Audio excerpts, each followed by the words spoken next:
안녕하세요. 공인회계사 김용호입니다. 오늘은 양도소득세와 부동산에 관련된 얘기를 좀 해드릴까 합니다. 근데 이제 부동산이라고 하면 너무 종류가 다양하니까 우리가 살고 있는 주택에 한해서만 얘기를 진행해 보고자 할게요. 보통 양도소득세랑 부동산 하면은 대부분 그 주택에 대해서 많이 궁금해 하시잖아요.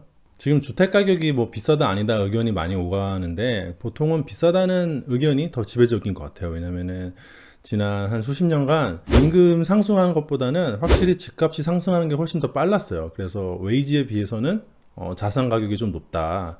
일반 직장인이 한 5천만 원 연봉을 받는다고 치면은 서울에 아파트를 하나 살려면 뭐 한 20년은 모아야 된다 이런 얘기 많이 들어보셨잖아요. 그래서 정부에서는 부동산 투기 억제의 강력한 수단 중에 하나로 계속 양도소득세를 활용해 왔습니다. 노태우 정권 한 1990년대 이후로 이게 잘 되고 있는지 확인해 보면 좋을 것 같아요.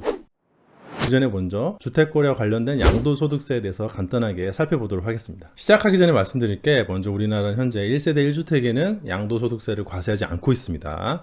물론 그 1세대 1주택이라는 것도 좀 따져봐야 돼서 보유기간이 2년이 안 내면 세금을 내야 되고 2년이 넘더라도 고가주택이어서 9억 원을 초과하면 초과하는 분에 대해서 세금을 내야 되고요. 또 일시적으로 1세대 2주택이 되는 경우만 세금을 안 내는 경우가 있고 등등 복잡하지만은 기본적으로 내가 거주하면서 가지고 있는 1세대 1주택에는 과세하지 않겠다라는 게 그 과세 당국의 입장이라고 보시면 될 것 같아요. 즉 우리나라는 1세대 1주택 이상의 그 초과하는 다주택자나 아니면 이제 고가 주택에 대해서만 과세를 하겠다는 것이죠. 그래서 지금부터 설명하는 대부분의 내용은 1세대 다주택이나 고가 주택에 대한 얘기라고 보시면 될 것 같아요.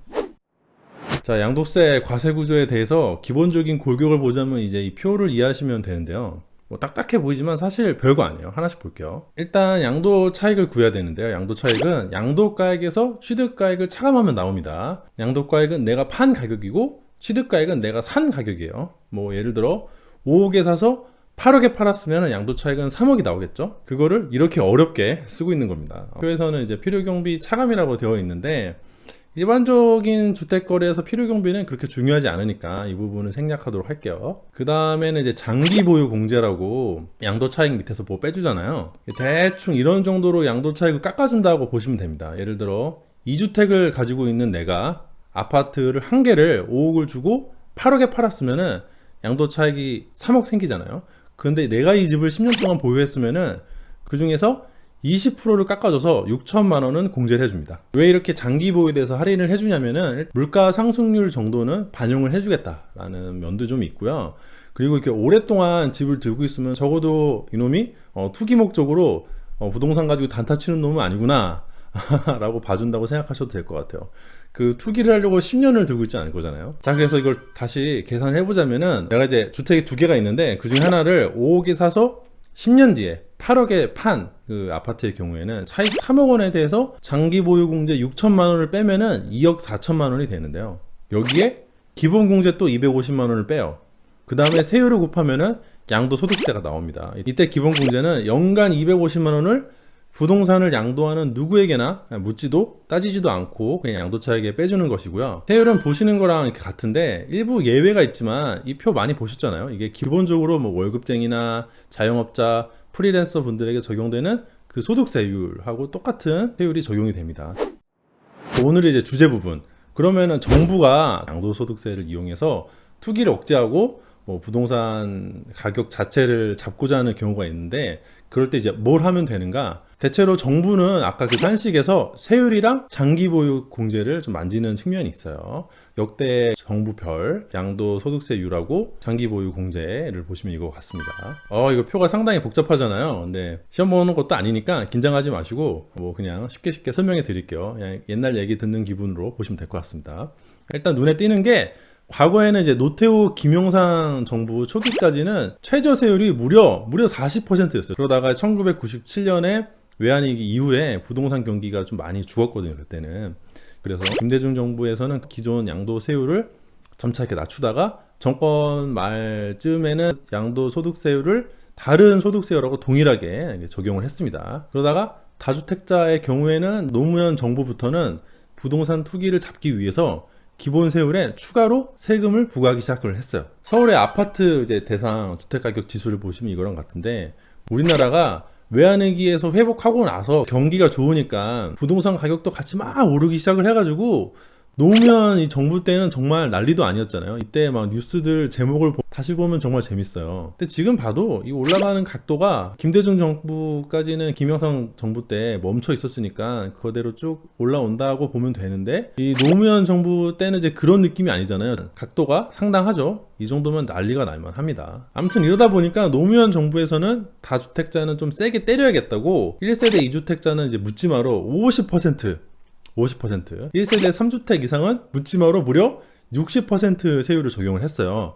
그리고 장기보유 공제도 해주지 않았죠. 장기보유 특별공제는 앞서 말씀드린 것처럼 1주택자는 최대 80%, 자주택자는 최대 30%까지 주택을 사고 팔아 남는 이익을 줄여주는데, 이걸 아예 적용시키지 않는다면은 80%, 30%니까 굉장히 세잖아요. 이걸 적용시켜주지 않으면 세금이 훨씬 많이 나오겠죠. 이게 바로 다주택자에게 세금을 더 높게 매기는 그 양도세, 중과세의 시작이었다고 보시면 될 것 같아요. 이거는 지금 봐도 상당히 강경한 대응이었다고 판단이 됩니다. 그러나 정부별로 서울 아파트 가격 지수를 보시면은 사실 이러한 강력한 양도세, 중과세 정책에도 집값은 그렇게 효과적으로 잡히질 않았어요. 세대 정책하고 상관없이 노무현 정부 때는 정부가 뭘 하든 계속 아파트 가격이 올랐거든요. 물론 이제 정부 대응이 조세 정책만 있었던 건 아니고 거래 자체를 규제하는 다양한 정책들이 있었습니다. 그러니까 이 모든 거를 세금하고 연결지어서 생각하면 안 됩니다. 양도 소득세는 이제 여러 가지 요인 중에 하나일 뿐이니까요. 아무튼 이제 그러던 게 문제가 이명박 정권 들어와서는 부동산 경기가 침체되기 시작을 하면서 심지어 가격이 약간 이제 하락했죠. 마이너스 2 여기. 이러니까 되려 더 난리가 나가지고 이명박 정부 때에는 중과세를 전면 폐지를 했어요. 장기보유 특별공제도 다시 부활했죠. 즉 양도세를 좀 낮춰가지고 부동산 경기를 약간 활성화 시키려고 한 것이죠. 그런데 그렇게 해도 부동산 경기가 올라오질 않았어요. 부동산 경기는 나중에 박근혜 정부 때야 돼가지고 조금 어느 정도 다시 살아났습니다. 그 시장하고 이 조세 정책이 완전히 거꾸로 간 것이죠. 현 그 정부는 어떠냐? 다들 아시는 것처럼 그 현 정부 초기에는 부동산 시장이 엄청 과열돼가지고 막 폭등하려는 조짐이 보이니까 8.2 대책, 9.13 대책 이렇게 해가지고 대단히 강경한 대응을 했거든요. 저는 그 중에서도 가장 강력했던 거는 이제 개인적으로는 다주택자의 대출 규제 같은데, 뿐만 아니라 양도세 부분도 상당히 그 조정이 들어가서 누진세율도 오르고 조정 대상 지역이라고 해가지고 장기보유 특별공제를 배제하는 등 강력한 정책을 펼쳤어요. 자, 이렇게 해가지고 역대 정권들이 조세 정책을 한번 간단하게 살펴보았는데요. 이제 이 과정에서 제 생각에는 안 좋은 시그널을 하나 시장에 준 면이 있다고 생각을 합니다. 경기가 과열되면은 세금을 높게 매겼다가 경기가 또 약간 식으면은 세금을 감면하는, 어떻게 보면은 뭐 당연해 보이지만 또 어떻게 보면은 일관성이 없는 조세 정책을 펼쳐왔던 것이죠. 이렇게 부동산 시장이 과열돼서 정부에서 세금을 올리면은 다주택자 같은 경우는 이제 높은 세율을 피하기 위해서 거래를 안 하고 버티는 모드로 들어가는 면이 있어요. 요즘에 이제 정권 초기에 워낙 강력한 그 과열 조짐이 있으니까 어느 정도 중과세가 다시 부활했잖아요. 물론 노무현 정권 때처럼 강력하진 않지만 어쨌든 1세대 3주택 이상일 때에는 최대 62%까지 나와요, 따져보면은. 근데 문제가 정부가 계속 시장을 쫓아가면서 그 일관성 없는 조세 정책을 하면은 사람들은 다음에 부동산 경기가 좀 죽으면은 중과세율을 또 풀겠네 라고 기대를 하고 다주택자들이 이제 매물을 내놓지 않고 버티기 모드에 돌입을 하는 것이죠. 토지와 주택은 한 세대가 너무 많이 가져가면은 여러 가지 부작용이 나오니까 이제 그걸 방지하고자 그런 차원에서 다세대나 뭐 이런 거를 규제를 하고 있지만은, 사실 다주택자들이 거래 자체를 안 하고 버티면은 부동산 가격은 겉으로 보면 잡혀 보이지만 실제로는 소수가 여러 채를 가지고 있는 그런 상황은 별로 개선되지가 않아요. 다주택자들은 집을 계속 보유를 하면서 임대를 내주면 되니까 버티다가 나중에 세금을 낮춰줄 때 팔면 그만이니까요. 또 이로 인해 시장에 매물이 없다 보니까 실제로 그 집을 소유하고자 하는 사람들은 그 내 집 마련이 더 어려워지게 되는 것이죠. 이런 자료 많이 보셨죠? 상위 1%, 100명, 뭐 10명 주택 보유 현황. 이거 숫자가 상당히 자극적이라 제가 읽지는 않겠습니다. 사실 우리나라는 주택보급률 100% 넘긴 지가 좀 되었습니다. 연도별로 주택보급률을 보시면은 2010년부터 주택보급률이 100%를 넘었다는 거를 알 수 있는데, 근데 실제로 체감은 그렇지가 않잖아요. 그렇다는 거는 다주택자들이 많다는 반증인 거예요. 역대 정부들의 조세 정책이 과연 효과적이었나 생각해 볼 필요가 있습니다. 그동안 양도세는 뭐 부동산 경기에 따라서 조였다가 풀었다가 춤을 췄는데요. 지금까지 부동산 가격 추이랑 양도세 변천 과정을 살펴보면은 정부가 양도세를 규제를 완화하거나 강화하는 게 과연 원하는 대로 투기 억제 또는 경기 부양의 목적을 달성했는지 약간 의문이 있거든요. 다주택자 문제를 해결하기 위해서는 뭐 이런 양도소득세를 낮추고 보유세를 늘려가지고 다주택자들이 시장에 물건을 내놓게 집을 팔도록 유도해야 된다는 주장이 있는데, 근데 그건 또 그거대로 국민 정서상 실현된 불로소득에, 그러니까 양도 차익에 대한 세금을 감면해 주자는 논리라서 이미 기회를 놓친 무주택자 입장에서는 받아들이기가 좀 힘들고요. 보유세를 늘리는 것은 사실상 미실현 이익에 대한 과세라서 조세 형평에 좀 문제가 있어요. 지금 부동산 가격이 올라가고 있는데 혹시라도 떨어져서 손해를 보게 되면은 세금은 그럼 환급해 줘야 되냐, 이런 문제도 있거든요. 그렇게 되면은 부동산 시장의 변동성이 정부한테 이전이 되잖아요. 어려운 문제죠. 제 개인적으로는 그 조세 정책은 시장을 보고서 반응하듯이 쫓아갈 게 아니라 일관성을 유지하는 게 좋다고 생각을 하는 편이에요. 세금은 세금이니까 정부가 이제 중장기적인 어떤 계획 없이 이렇게 수시로 시장을 개입하는 형태로 정책을 바꿔가면은 고유의 기능을 발휘하기가 어렵고, 또 국민들은 정권이 바뀔 때마다 조세 정책이 어떻게 바뀔지 예측할 수 없다는 부작용을 낳는 면이 있어요. 물론 뭐 이거는 사람마다 의견이 다를 수는 있습니다.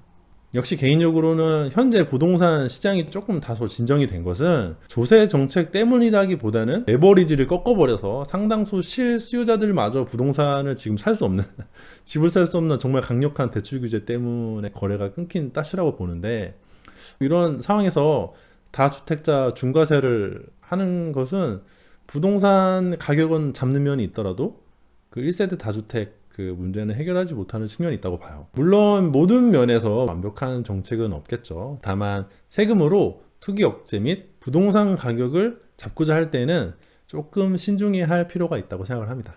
이상으로 오늘 영상 모두 마치도록 하겠습니다. 긴 영상 봐주셔서 감사합니다.